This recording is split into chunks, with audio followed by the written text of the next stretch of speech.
Thanks, Emma. Well, now everyone's chance to be loud. We have a little bit of time for question and answers. So would anyone like to ask any of our panelists a question?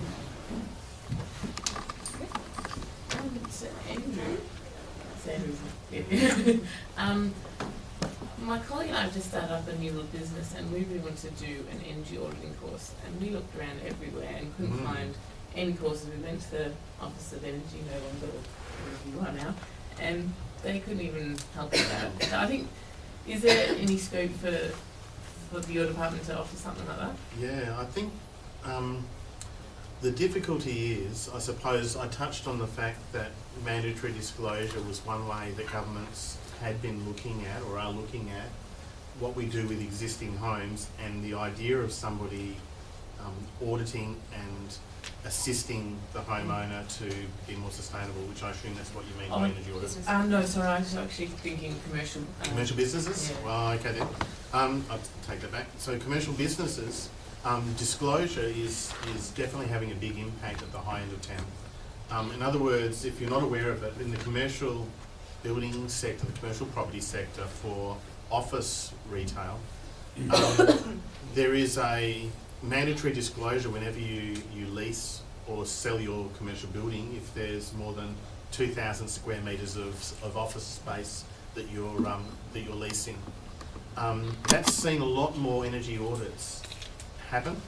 Unfortunately, what there is in the commercial office building space, there's a lot of consultants that work in that space that are professional consultants that work either designing buildings or doing retrofits, etc.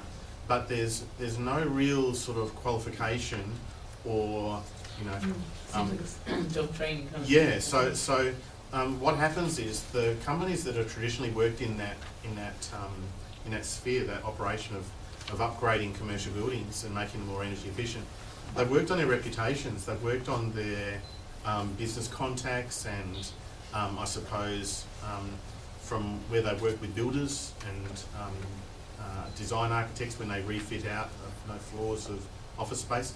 So they haven't really had to tick the box to say, yes, we're qualified as an energy professional, to say, I've done the course, in inverted commas. Now, a while back, energy audits were classified into different classes of energy audits as to, depending on how detailed you worked. That's fallen by the wayside a little bit, and I think that is really the direction that needs to happen. There needs to be some recognised courses, like a TAFE type organisation could actually undertake and say, here is a class 1, a class 2 audit, or what you have, so that people can say, yes, our staff are qualified to undertake a class 3 energy audit for your organisation, and that would definitely help. Okay, excellent. Up the back? I'm just interested, you're obviously in a great position sitting in the state government to adopt green infrastructure type initiatives. Are you aware of the Australian Green Infrastructure Council, and is the West Australian government looking into adopting that rating tool? The rating tools, I suppose, that we as state government support, we're members of the Green Building Council, and we support the Green Building Council's green suite of tools, if you like, the Green Star tools, and also the Neighbours tool, which does office space. We're on the steering committee for that. They're principally the two in the green sort of field, if you like.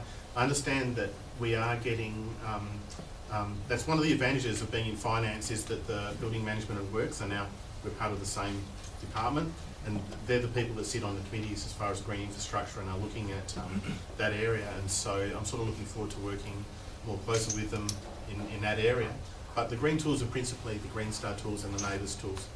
I suppose I work in the mining, oil and gas industry, and a big gap when we're writing basis of design is around absolutely how we use those tools to influence contractors building mine sites or oil and gas sites, and it's a gap at the moment. We don't have a tool we can use appropriately. Yeah, I would agree, and I would suggest that now's an actual opportune time to be looking. We have currently a thing called the Buildings, it's convoluted, Buildings Ratings Framework. Take that one So I'll speak to you. There's Yeah. actually a national consultation about building rating tools, about where the gaps are, and I'd suggest that something in there to say that there's a gap in rating tools in your area. You can't just add, why don't you start one? Yeah. No one else is in the space of mining. Opportunity, yeah. And I mean, true. there's a few people in this room who have developed software to fill in gaps. Yeah. I've been speaking with a couple of developers. Good, And good, I'd do actually it. speak to people like the Green Building Council because they want a complete suite. So if you've got an idea and a gap, they'd be happy to support you. Or even better, speak to Alex from eTool. They've developed a piece of software that... Bing. Oh, I yeah. think I spoke to one of Alex's partners last week. Okay, cool. Yeah. Excellent. Oh, up the back of the glasses. That's you. Almost 11. Yeah, I'm aware there's a bit of controversy about the NABERS modelling out there and how accurate it is and some compromises and the assumptions that are made. I'm just wondering if there's anything being done to address that and if there's the opportunity to maybe look at performance in the way that NABERS does in the residential market. So you're talking about the residential tools? Accurate, Yeah, as Accurate, close. yeah. I think that was something that we worked hard at in the last year with industry. I don't think there is any real issues. I think that we did a lot of investigation with the MBA and HIA as far as the construction industry. They had reservations about the accuracy. You know, it was mainly repeatability. Like if we had 3 people in the room that were housing assessors, they'd come up with 3 different ratings. And so the real issue was investigating where that was coming from. And the majority of the differences between the 3 raters was their own personal input of data, not the actual software.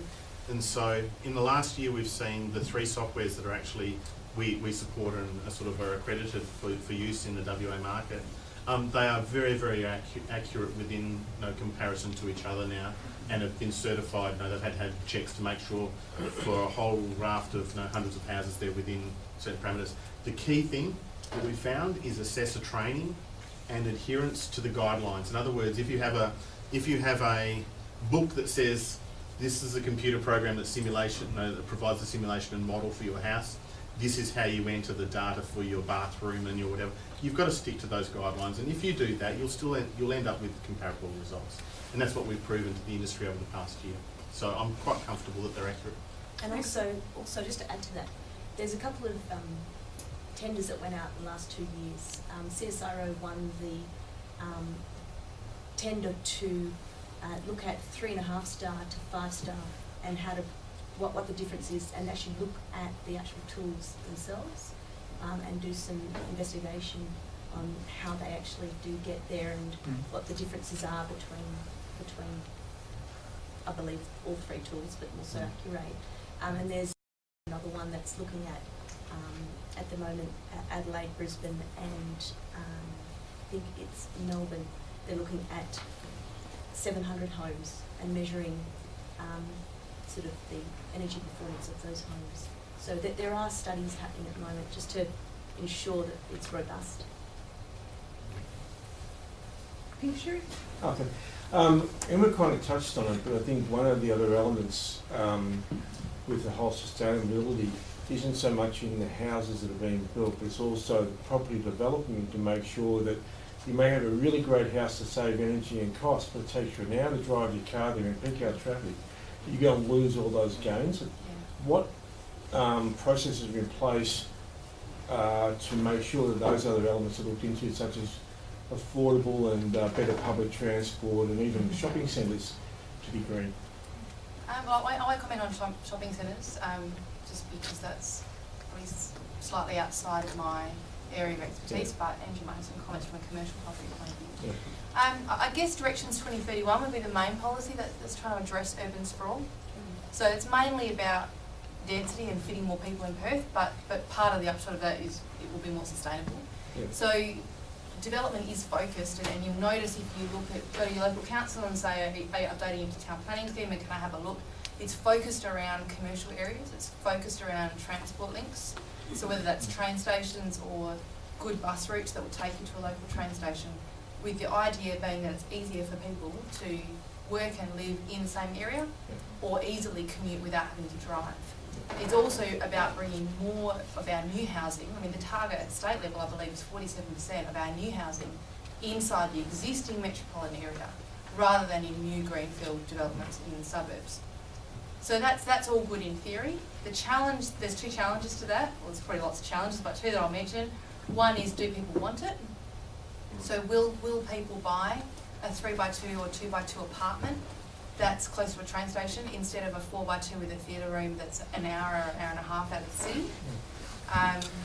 And sometimes the answer is yes, and sometimes the answer is no. I think the answer sounds like a yes. Sometimes. Cheap, yeah. But will people also keep buying 4x2s that are over an hour from the city? Well, so far, yeah, they will. That hasn't slowed down so much. But also, I guess the other challenge is sometimes the areas that are being rezoned, because they're existing residential areas, I suppose there's individual families living there that like that house, so they're not going to knock it down in a hurry. So I suppose where it's worked really well is when you've got areas like Subi Centro or East Perth, where the redevelopment authority has actually bought up a lot of land and then done it all at once and created a new kind of environment and culture. So it can be done. That's what I was getting at. I come from Melbourne, for example, and there's a new Mirvac property where they had an old brickwork and they're putting in 3,000 houses, but there's no new public transport to allow for that. So great properties, the houses are all 6 and 7 star energy rated, but at the moment you get in your car to go anywhere, you're basically losing that value. That's what I'm sort of getting at, the onus on the property developers to put in place a better infrastructure or work with the government to make sure that those things are in place. Defend the property developers that have sat at a table, have sat at a table with our senior planners who will say, we won't do that until there's demand. Yeah. And it's a real, which It's one a real comes chicken and egg first? If you're putting in situation. 3,000 homes, you think there'd be demand. But that's not the way that our current system works, or the way that our culture works. I And wasn't it's pointing my interesting, finger at even the- commenting on offices, for I example. wasn't actually pointing my finger at the property No, developers, no, so the but bad that's- people. I'm just saying in no. general terms, there are issues there that everyone needs to come to the table But to they look need at the the future. guidance. They need the guidance from planning, Yeah. and that strategy is at Directions 2031 level, which is a new strategy for WA as of August 2010. But it is focusing development around TODs, transport orientated development, Yeah. around transport nodes, which are train stations, and then building up increased density around those nodes. Yeah. So that's actually leading developers to look at, and affordability too. Potentially there are policies that can be put in place to ensure that a certain percentage of homes are sold back at construction cost to the likes of the Department of Housing, so that they can be rented out to low income earners, for example, or that there's green infrastructure building requirements, such as Green Star and the like, that they build to certain standards. I guess what I've noticed, and again, having sat around the table, sometimes looking at developments, people often say to me, why is land so expensive now? And the reality is that the hard cost to get a block of land to market doesn't include the cost to buy the land in the first instance or any of your marketing costs. It's about $70,000 to $90,000. It's a lot of money. So when you're paying $150,000 to $200,000 for a block of land, a lot of that money is not going to the developer at all. The parks, the schools, the land the school sits on has all been donated by the developer. So definitely we need to look at that. I think we also need to look at, I guess it's just all about having a congruent strategy, isn't it? I was talking to someone in commercial development recently, and he said when you put up a new office building somewhere like Herdsman or Osborne Park, if you add 600 workers in that location, that's 2 cars on a train. That's several buses every day. And these days, if you work in a commercial building, you'll know there's not 1 car bay per employee. There's certainly not 1 car bay per customer who pops in during the day. And so is there extra public transport to cope with those new buildings and the chicken and egg kind of discussion? So I think the most important thing, to be honest, is to have these discussions and to put it on the table so that the issues get considered. And the more that it's discussed, as much as it feels like you're not doing anything, that's how these issues become policy, and that's how decisions get made, rather than just kind of hoping that someone else will bring it up. So. Excellent, excellent. I'll Okay. probably add, I've got one more thing. One more thing to add. Just add to that one. It's a really important one. I think from the point of view of, it's a really good question. From the being an engineer and the technical side of it, what measured usually gives rise to action. In the commercial sphere, the tools do have measures for how many car bays. Are you situated next to a train station? Those things are all part of the sustainability tools. They're not for residential. I think it's a sort of a going from a top end at the very big end. It's been easy to measure. Until it can get measured, So when the buyer is looking at homes and comparing two homes, you get a rating for the energy rating for the actual, maybe the house itself, for its water or its energy.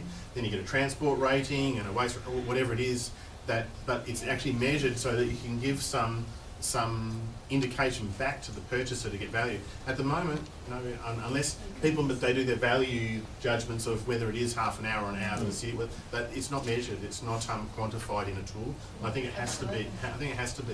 Well, I think people just need to be better informed. I have to stand up, I'm sorry. Go for it, Mark. I've actually developed it. We've actually rolling it out. We're speaking to Readme already at a very high level. It measures now 7 different areas, from energy, water, transport, community, livability, and now nature. That was the 7th one, which obviously came in, was the one that should have been there in the first place. So it works on a 10-star rating, so it talks to every other tool, it talks to every other language, and we're trying to get it across everyone. And you need to speak to Andrew. We will speak to Andrew. But also that is what Green Star Community is about. Yeah, that was my second point. Green Star actually Community has looking at just started its pilots program. It was announced to Green Cities in 2012. Except And it's very expensive, I think. Yeah, we're talking you about... get what you pay for. Exactly, and we're talking about not a tool for everyone at a high level, it's an everyone tool. It's something that real estate agents use. So, look, obviously it's up to the market how it works, and I think the reality is, sorry to hold the floor, but the reality is the more tools we have within reason, the better, as long as they talk to each other, and as long as there's rigour, and as long as people can bloody understand them. Because unless you tell the great unwashed, bugger everyone in this room, with all due respect, we understand it. It's the 95%ers that don't, and that's for this reason we've introduced the word livability, not just sustainability, because everyone's a bloody lifestyle specialist in the real estate space.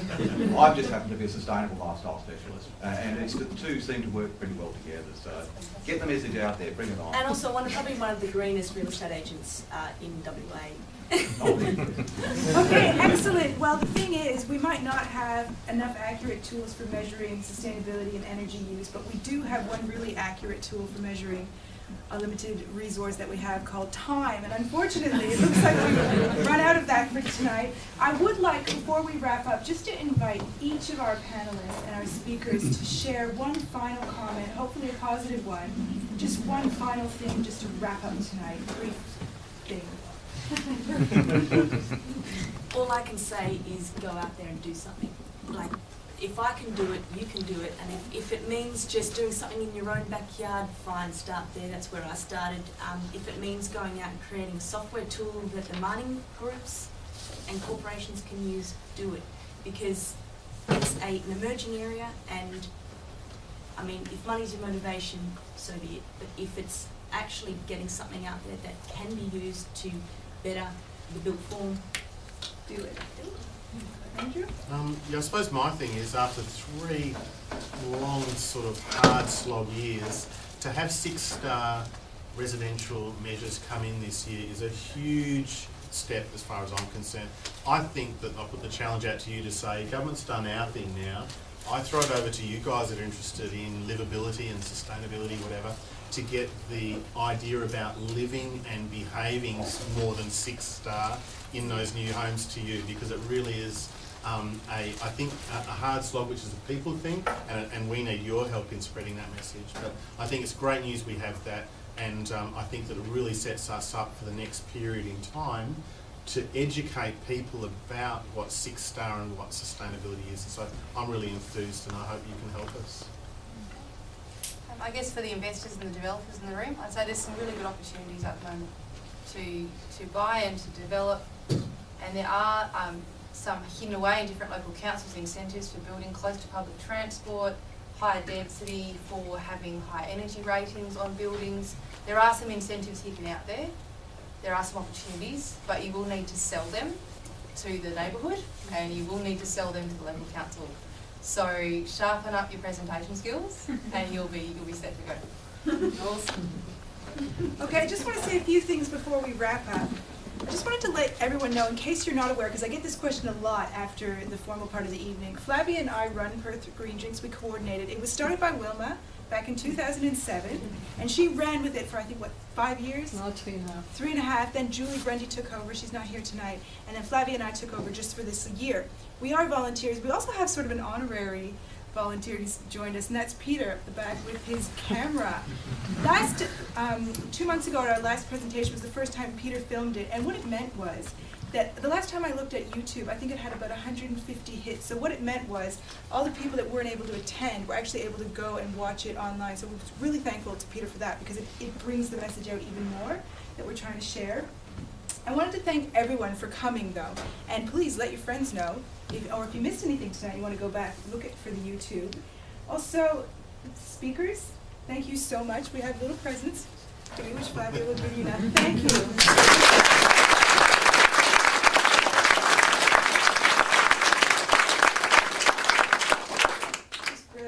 Every time we've done this, we've got a lot of new faces, and it's because speakers like you guys come out and talk about what you're experts at, and it's just brilliant. I want to thank Central Institute of Technology again, and if anyone's here is not on our mailing list, we've got a piece of paper you can write your emails down. We're also doing a door prize tonight. We're going to draw that in about 15 minutes, so stick around for that if you haven't entered. We're asking you to give us ideas for future themes, and also, do you want to be here? Because don't be shy. If you have something that you want to share, put your hand up, because we're looking for speakers and it makes our job easier.